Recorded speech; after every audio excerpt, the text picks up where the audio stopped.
అలాగే నిన్న అందరూ మీడియా పెద్దలు కూడా అడుగుతూ ఉన్నారు, అధిపతులు పత్రికాధిపతులు కూడా అడుగుతూ ఉన్నారు, మీడియా వారు కూడా అడుగుతున్నారు దీన్ని సిబిఐకి తీసుకెళ్లాలా లేదా అనేది.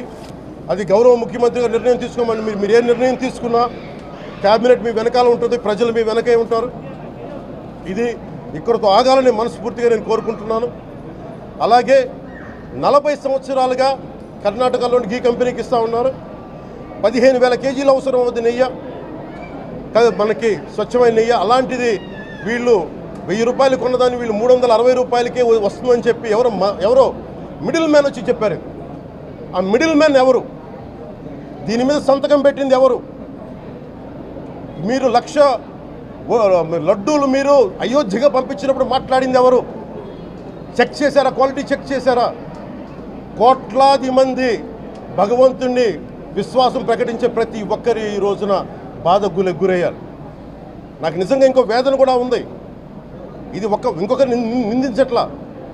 తిరుమలలో ఉండే ఇంతమంది సేవ చేసుకునే వ్యక్తులు కానీ మీరందరూ హిందువులే కదా, మీరందరూ టీటీలో ఉండే వందలాది మంది ఎంప్లాయీలు, మీకు ఉద్యోగులు, వేలాది మంది ఉద్యోగులు, మీరందరూ ఏం చేస్తున్నారు?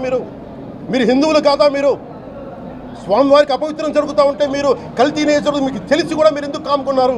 భయపడ్డారా? వైసీపీ అంటే వైవి సుబ్బారెడ్డి గారంటే భయపడ్డారా? ధర్మారెడ్డి గారంటే భయపడ్డారా?